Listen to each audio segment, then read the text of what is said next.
ngayon, ang pag-uusapan po natin ay tungkol sa chronic pain. Yung po bang pananakit ng bahagi ng katawan natin na hindi agad nawawala? Ano nga ba ang mga karaniwang dahilan nito? Ano ang maaaring posible na sintomas pa tungkol sa mas malalang karamdaman? Kasi sabi nga, ang pain is a signal by the body to tell you that something is wrong. Paano kaya i-manage ito ng tama? Doon na po tayo sa ating talakayan. Napakarami ang mga tao. Dito lang sa bansa natin with 100 million Filipinos, sinasabing more than almost 30% ng ating mga kababayan ay may pinagdadaanan na kirot ng pangangatawan. Tingnan nga natin ang inihanda nating ilang picture bago natin tawagin ang ating panauhin. Direk, ipakita nga natin. Picture number 1, please. Alright. Sa picture number 1 na ito ay makikita natin na yung pain na nakikita po ng iba, yung inaakala nila na nagsasuffer tayo, ay maliit lamang. But what they do not know, yung sufferer ng pain, sa ilalim nito ay mas marami pa siyang pinagdaraanan. Alam niyo po ba? Alam naman ng mga pain sufferers ito eh. Ayan o, may kaakibat itong anxiety. Siyempre may nervyos siya. Hindi siya makatulog. Hindi siya makakain. Ultimately, nauuwi ito sa depresyon. Nagkakaroon siya ng discomfort. Kaya yung iba tuloy ang nangyayari, nagse-self-medication. Madali silang mahapo at kung sila ay magse-self-medication, hindi sila kukonsulta ng tama sa doktor, maaaring magkaroon sila ng complication. Yes, may mga organs po na pwedeng tamaan with the abuse of many pain relievers. So, wag nating babaliwalain yung tao na nagsasabi sa atin, masakit ang aking ganito, masakit ang aking ganito. It could be a sign of a deeper problem. Tingnan natin ang ating picture number 2. Ipakita natin direct. Sa picture number 2 naman po, makikita natin, may cycle pala ito. Paikot-ikot yung tungkol sa pain na ito. Tingnan natin yung cycle na ito. Kung makikita natin, magsisimula lamang sa ordinaryong kirot, pero may makakasama po siya na iba pang mga komplikasyon. Can you tell us a little bit more para yung nanonood sa atin ngayon ha? Huwag umabuso sa mga pain relievers. Ano ang problema dito? Usually, majority of the pain medications that we are taking, of course, as we all know, dadaan po yan sa ating liver. It will be metabolized in our liver, number 1. And number 2, of course, it will be excreted or lalabas po siya through the kidneys. So, of course, in long-term no, na management of pain using those oral medication, of course, in the future, it will damage your liver and your kidneys. Yun. So, it's very much important, of course, to treat what is really the cause of the pain instead of just taking mga pain medications. Ayun. Balik po tayo sa iyo. Yes po, Doc Bien. Okay. Doon sa kinwento mo kanina, no, a lot of your patients are referred cancer patients. So ito na, Doc. Yes. Let's talk about your cases. Hindi specific, pero ba cancer patient?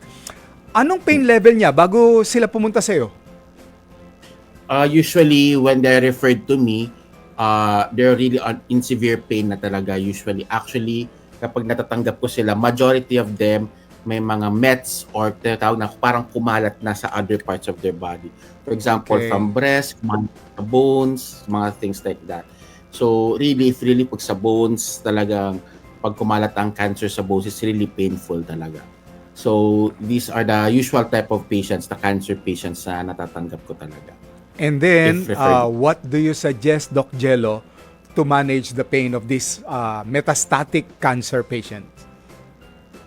For this, of course, pag metastatic, usually they're very responsive pa naman, no? For example, for radiation therapy and some bone therapy, for example, yung mga zoledronic acid, they're really responsive. For example, pero of course, it depends pa rin on your body if kakayanin mo, no? Not, of course, not all patients or not all cancer patients are strong enough, no, to be a good candidate for radiation or for bone therapy. So that's number 1. Okay. And number 2, we do pain medications na talaga with that. and that will be a long-term talaga na pain medication, since especially if there will be no active management dun sa kanyang pinaka-primary na sakit. And of Opo. course, it's more on the palliative side. Of Opo, course, palliative, yeah. we really rely on the pain medications talaga. When you're saying pain medications, kamukha ba yung mga nakikita natin sa TV na meron silang nakakabit sa kanila na IV and then may pinapump lang sila na mga morphine Yes. or whatever? Doc, what are those? Yes, usually. Is it okay for you to discuss some of those? Usually, those are called mga strong opioids. No? Opioids? And then there are mga, like, for example, fentanyl, morphine. Because of their severity of their pain, they do not respond na to ng mga tramadol, for example. So really, pag ganong level, strong opioids na talaga what we recommend or what we use for them. Yon.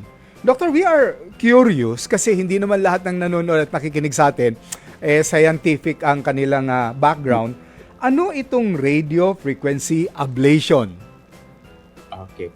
When we say radio frequency ablation, is that yung radio frequency ablation is that we use heat to kill the nerves, for example, that causes the pain. So, for example, I do also cases, for example, for cancer patients na perfect candidate for radio frequency ablation. For example, sa pancreas, so yung mga pag may pancreatic cancer, masakit nga yun. Very, very, very masakit. Hanggang sa likod po yun. Oo. So, for frequency ablation, we will kill yung mga nerves that talaga nagsusurround doon sa pancreas. So, that's what will we do.